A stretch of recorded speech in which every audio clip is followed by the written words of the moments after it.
Ladies and gentlemen, my name is In the Game Kaya, and welcome to ITGK Survives ARK tutorial series, where I will be showing you my ARK settings that I use for single player games in 2026. These are the settings that I actually play on in my day-by-day series, so if you want to know what gameplay is like, you can go ahead and watch that. To start with, these are the mods that I use. Extra hairstyles. Solo farm mod makes it easier to grind resources on your own, where the bodies highlights bags with a little neon outline. You open it by holding down R. Vanilla with sprinkles, as like item pulling and some other quality of life settings. Better breeding just cuts down on the hassle of breeding for perfect dinos. And dino colorizer, so I don't have to breed for colors. Just some very vanilla stuff, nothing really gameplay altering here. In terms of game rules, the health recovery on players is doubled to allow for faster recovery, and it's doubled on dinos as well. This is both wild and tamed, I'm pretty sure. Harvesting damage is up a little bit from my previous settings. It's now 8.5. You basically are guaranteed to one-shot most, if not all, resource nodes with a decent level creature. It just makes grinding resources faster and more efficient. In terms of structures, structure placement collision is disabled, so it allows you to be a little bit more lenient with how you build your structures. Taming speed is 3 times. Harvest yield is 3.5. So these are pretty good for one player. If you have a bunch of people in your tribe, this can feel a little bit fast, but it's really nothing that bad. We play on pretty similar rates on my server as well. Maximum difficulty and allow unlimited respecs is turned on, so creatures will spawn in at level 150 like they would on an official server. In terms of rules, third person's on, crosshairs on, and gamma is enabled, so you should be able to use the gamma command. And single player settings is off, as always. This is also... Is this in advanced? I forget where it is. But I have it set to be a PvP server. So I forget exactly where that setting is, but somewhere there's a setting that says, do you want it to be PvE? And no, I don't want... There it is. PvE mode off. The Game Rules World PvE mode is off. Because there are things that I do, specifically killing my own bred baby dinos for XP, especially on my boss army. You can't do that if you're in PvE mode. So it's one thing. If you're cryoing and moving a whole bunch of tames, get off, turn this on, uncryo or cryo all your stuff, then immediately leave and turn it back off again. That's what I did when I was moving my boss armies around, just to make things simpler. But otherwise, I like having the PvP things on so I can kill my own unclaimed creatures. For advanced PvE, cave building is on, flyer carrying is on. That's something that basically everybody plays with. For PvP, I don't think any of this is important. Oh, here's another thing that PvE versus PvP does is the respawn intervals. So keep that in mind. You might want to go to PvE for that. Daytime and nighttime is 1.89 to make it equal to what ASE was instead of ASA. I like the slightly faster day cycles. Nights kind of felt like they were dragging on, and especially when I'm marking progress by how many days have passed in the ARK world, it gets to be kind of tedious when the days are 3.5 hours long. So I like it to go a little bit faster. Really pretty inconsequential, but that's kind of what I've settled on. Longer item and corpse decomposition doesn't really matter too much. Resource respawn intervals are turned way down because its interval is timed for multiplayer servers, and if you're grinding single player, especially if you're doing a lot of intensive resource grinding, you kind of want them to respawn more frequently. Crop growth is sped up. A mating interval isn't actually 0. I have it set to 0.005.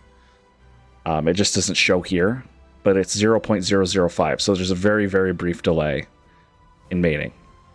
Lay egg interval 0.5. Egg hatch speed is 24. Mature speed is 185. Cuddle interval is 0.02. These are how I grow creatures on my server. It takes several minutes instead of a few hours. It's faster. Does it break the balance of the game? Not really. It does affect it. I don't think it breaks it. They don't instantly grow. You do have to care for them, but there are some creatures that don't require as much care as they otherwise would. Especially things like wyverns or rock drakes. They don't take as much care with these settings, but I mean, it's that or creatures take hours and hours and hours and hours to grow. So this is what I use. Wild dino stats are the same as they always have been. For tame dinos, I have it set, although I don't play with movement speed being enabled for either myself or my dinos or my flyers. I do have it balanced in case I ever turn it on. I have halved what you get on level up for leveling movement speed for both the player and for the dino. So you get less movement speed. You have to put twice as many levels into speed to level up the speed. But the game is pretty well balanced without movement speed being levelable, so. XP multipliers, double on harvest, just because otherwise harvesting dinos have a tendency to fall behind dinos that get kills. Then double on boss creature, double on alpha creature, triple on cave creature, double on tamed creature, and 5 on unclaimed creature. This is for boss army experience grinding. By the time you're building your own boss army, it doesn't really matter what level the player is, because you're going to be in the probably mid to upper 80s on most maps by the time you're breeding a boss army. And so there's not that many extra things for you to worry about grinding out levels for. And then this is just going to help you grow that boss army so much faster, because that was something when I was playing through the island got really, really tedious really fast. It's just how much experience was needed, especially on the island. When you need 2 different boss armies, you need a Therizino army and a Rex army, both with high stats, 18 of each. You need a Uteranus and a Deodon and all this stuff that you need to have bred up, imprinted, and with experience pumped into it so that you can do that. That's just, it was such a headache. That's why I changed this up to 5. So I could just break 1 set of eggs and have good enough experience for my army. Miscellaneous. Platform unaligned basing is on, so your flyer platforms will affect everything. Passive defenses hurt riderless dinos is on, otherwise they're kind of useless in single player. Raid dino feeding is on. If you're playing on a server, you might want to turn that off, especially if it's a PvP server. Over here, custom recipes are on. This supply loot crate quality. If you are not going to use exactly my INI from down below, because I have custom INI specific settings, if you're not going to use my custom loot tables, turn this to 0.8 instead of 0.2. Otherwise, roll with 0.2. That's what my settings are balanced around. And fishing loot is 0.8 to balance with supply crate. Floating damage text is on now. It wasn't before. And then for all of my engrams, I don't have anything disabled, so we're good on that. So that's what I have here. Now let me pull up my INI and I will show you guys what I have in terms of specific settings and how you can copy these over. So first of all, for the game user settings INI, I have this. If you want to just copy and paste my settings, I created this for you, along with my mods if you want to use them. And so here's the instructions up here. You can go ahead and read those. But basically what you're going to do is you're going to copy everything from this line on down, and you're going to copy this and you're going to paste it over the same section of your game user settings.ini, the server settings section. So when you see a line break and there's a new heading, which is between these square brackets, that's a different section. So you're not going to copy and replace that section. You're just going to get this one. So you're going to copy that. You're going to paste it over. If you want to keep the mods that you're using, this line will be up in here somewhere. So look for active mods equals and then a set of numbers. Copy that somewhere else and copy and paste it somewhere else. Then copy my settings in, paste it, and then put your line back in. At the bottom is fine. So it would look like this. You don't want those spaces in there. Otherwise, actually, I don't think the spaces really matter, but I like it looking neat, so it should look like this. Otherwise, if you want to use mine, just go ahead and copy all of this and paste it over your server settings section of your game user settings.ini. Delete these extra lines, and you're good to go. You are going to need to make sure that you have already installed the mods that I have, which, again, I went over. I have them up here in case you need them listed, but this should be good for you. In the game.ini, I have it broken into sections. Again, if you just the game.ini, you can just drag it in or copy and replace the whole file. It does not matter, whatever you want to do. This file, you're going to take in its whole. But I have it up in parts, so if you see a line break, this is a different part of it, and I'm going to explain what the different parts are so you can take some stuff out if you don't want it. The first one is here. I have changed the crafting cost for the miner's helmet and the night vision goggles to make them cheaper. For instance, the miner's helmet doesn't take angler gel. The night vision goggles doesn't take absorbent substrate. Repairing them still does take those materials, but you can just craft new ones. They're not super expensive. And it's just because, like, I feel like nobody ever uses these items. So I just went ahead and made them cheaper. And there's also Engram entries to make them appear earlier in the tree as well. So you can create them a little bit earlier in your gameplay. For the add NPC spawn entries, these are all island spawn entries. It adds some extra guaranteed high-level dino spawns of specific kinds. Therizino, Monster Island, that's the Rex. Megatherium. Uteranus should be this one. Uteranus, maybe Deodon too. And extra penguins as well. And then this adds in Dodix on Herbivore Island. So that's what those do. This is a specific thing that I decided to do that I think is probably the one thing, if you were going to change anything, this might be the one thing you change. I moved the Cosmo spawn from the green and blue zones into the red zone. So you can't get Cosmo until you get to the red zone, because I felt like it broke aberration progression. But I think a lot of people are going to disagree with me on that. So if there's one thing you're going to delete, it's probably this, and I completely understand it. So yeah, if you just delete these 3 lines, then Cosmo will spawn where he always has spawned.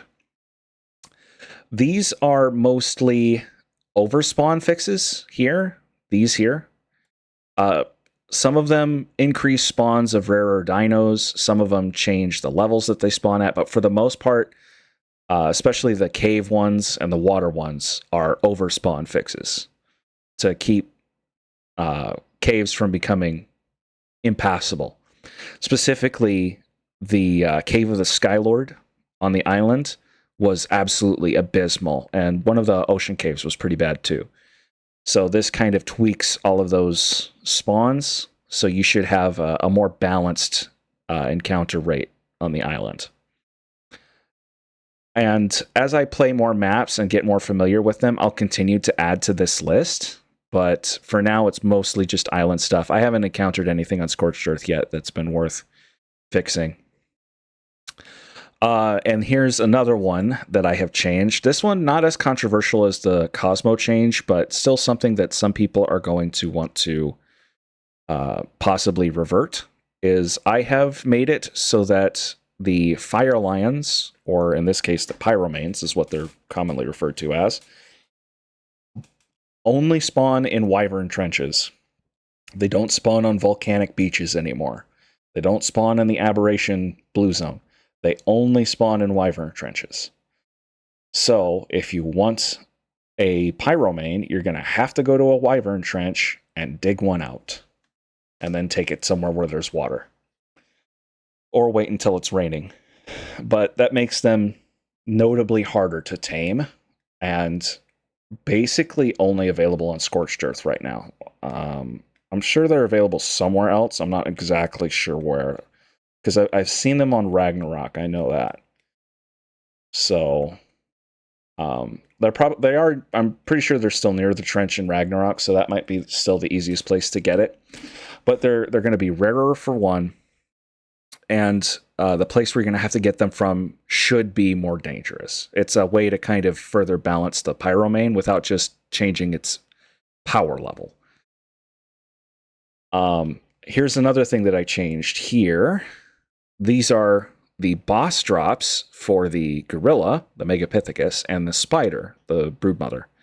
I flipped the, not the engrams you get from them, but I flipped the element values that you get from the Broodmother and the Megapithecus, because the Megapithecus is almost always considered to be easier to kill than the Broodmother. The Broodmother is usually considered harder to kill. Although its caves are easier, the Broodmother is usually considered harder to kill than the Megapithecus. So I went ahead and flipped the element rewards for these two bosses. The dragon is still more than both of them. Pretty much a nothing change. So it probably won't affect you. But if you want to change that back, you can just delete these lines. Then this, the supply crate items. This is my custom loot tables. It's basically every single loot table in the game. You still get the same items in the same spots, but they've been re-qualitied, and how many items you get and how often things show up have been shifted around slightly. So you'll get a bigger set of items in each loot crate of a wider range of qualities. So you're more likely to get what you need, but you're not guaranteed to get something that's Mastercraft or Ascendant basically every single time, is how I changed it. So you might get 3, 4, 5 Rex saddles, but only one of them is going to be Mastercraft, if you understand what I'm going for here. And yes, this is every single current map except for, I think it's except for Astreus. So the Island, Scorched Earth, Aberration, Extinction, Lost Colony, the Center, Ragnarok, and Valguero are all supported in this changes here. I've tested, it works on Extinction loot drops too. And even the buried treasure, I think, is that the dragon's loot that I'm thinking of? Is that what the buried treasure is? I can't remember if this is the Drakeling loot. Oh, here it is. Buried Treasure Shoulder Dragon. So this is the Drakeling loot, and these are the treasure maps. Those have been rebalanced as well. And this is all built on that 0.2 loot quality that I have. So those are those sections. Then here we have the Miner's Helmet and Night Vision Goggles appearing earlier and being fewer engram points to get. Because, like, who uses these, if we're being honest? Like, maybe you might use them now. And that's pretty much it. So, there you go. These will be down in the description below if you want them. And I've showed you how you can change them. When you launch ARK with the game.ini, you don't have to worry about these lines. This is why I said I don't think if you just copy all of this, I don't think that these spaces will actually matter. Because when ARK launches, it will just cut all of the empty lines, and it will replace it with the identical data, but reordered into the order that it likes and without the empty spaces. So yeah, that's my settings for 2026. If you have feedback, leave them down below. Leave it in the comments. Let me know. This is too good. You did this wrong. You didn't talk about this. Maybe I missed a piece. Whatever it is that if you have questions, I will do my best to answer them. I'm looking for any feedback I can get to make these as good as possible. So thank you guys for watching. If you're here for the settings, then I appreciate you stopping by. I do play ARK on my own and with my friends. So if you want to see me play it myself, you can check out my series day by day. Or if see me play it with my friends, we just kind of goof around and do a bunch of nonsense all the time, it feels like. You can watch ITGK Survives, the series. Don't forget to subscribe and ring the bell to be notified when future episodes of my tutorial series or my other series come out, or when I post new settings, which I have a tendency to do this just about every year.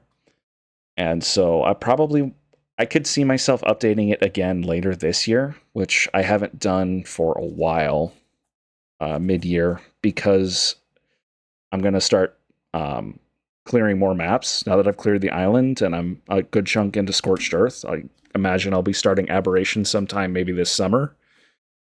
And so I'll start continuing to tweak the settings then.